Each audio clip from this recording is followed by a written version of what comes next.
Política aqui no SBT meio-dia e 42. Em discurso ontem à noite, o presidente Temer disse que a reforma trabalhista não é uma vitória apenas do governo, mas também de todos os brasileiros. O Senado aprovou a nova legislação depois de muita confusão. Lá fora era o gramado que pegava fogo. Cerca de 200 manifestantes protestavam contra a reforma trabalhista. Projetaram no Congresso um Fora Temer. 7 horas após o apagar das luzes por causa das senadoras que ocuparam a mesa diretora, a sessão para votar a reforma trabalhista foi retomada. Sem conseguir o lugar que ocupa, Eunício ficou na ponta da mesa. As discussões continuaram. O presidente do Senado determinou o início da votação e foi alvo de protestos por parte de opositores. Só voltou para a cadeira depois de muito impasse. A oposição tentou prolongar ao máximo a sessão, mas não houve jeito. E por 50 votos a 26, o texto base da reforma foi aprovado. Uma margem maior do que a que o governo esperava. Todos os 3 destaques, que são propostas de mudança, foram rejeitados. Agora o projeto segue para a sanção presidencial. A aprovação dá uma sobrevida ao governo que enfrenta a pior crise política desde que o presidente assumiu. Michel Temer fez questão de comemorar essa vitória e dizer que ela vai beneficiar o trabalhador brasileiro. Esta é uma vitória de todos nós, de todos os brasileiros. A reforma trabalhista muda mais de 100 trechos da consolidação das leis de trabalho e prevê pontos que poderão ser negociados entre empregadores e empregados. Pelo projeto, férias podem ser divididas em até 3 vezes. Quem tem jornada acima de 6 horas pode optar por um intervalo de 30 minutos. O imposto sindical, por exemplo, deixa de existir. A expectativa é que Michel Temer mude, por meio de medidas provisórias, pontos polêmicos, como o que obriga grávidas e lactantes a trabalhar em locais insalubres. Prisco, uma boa tarde para você. Diane. Na sua opinião, essa aprovação foi um avanço, uma vitória para o trabalhador, como falou Michel Temer? Sem dúvida. Não só porque falou o presidente Michel Temer, concorda, mas é a realidade, é o que falam todos os grandes especialistas. A nossa CLT, Consolidação das Leis do Trabalho, ela é do tempo de Getúlio Vargas. Tem mais de 70 anos, obsoleta, caduca, envelheceu.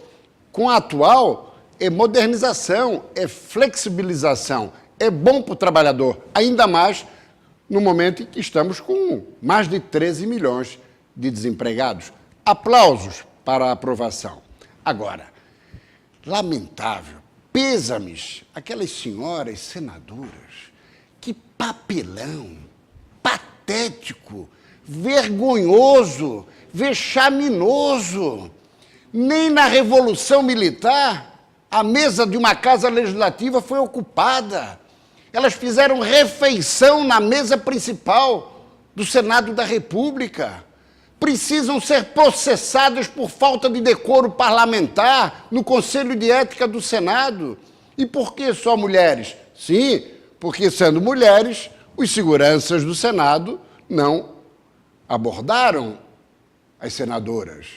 Se fossem homens, poderiam ser retirados. Isso é o fim da picada. A estratégia das minorias é o quê? É a obstrução. É o microfone, é o discurso, é o argumento no campo das ideias, e não um comportamento daquele.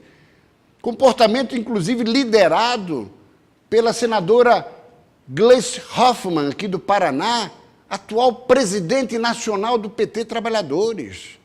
Olha, é de envergonhar o Brasil no exterior. São cenas que lembram a Venezuela, que hoje está praticamente numa guerra civil. Isso não é possível.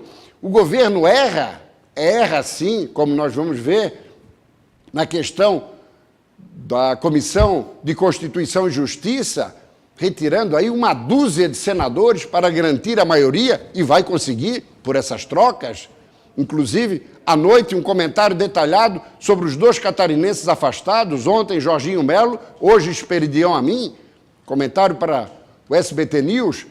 Mas não é só isso, também na base das emendas parlamentares que estão sendo liberadas e nomeação de cargos, o governo age muito mal na CCJ e na denúncia contra Michel Temer, mas a oposição também tem um comportamento condenável. E o Diane, o país realmente não sabe para onde caminhar.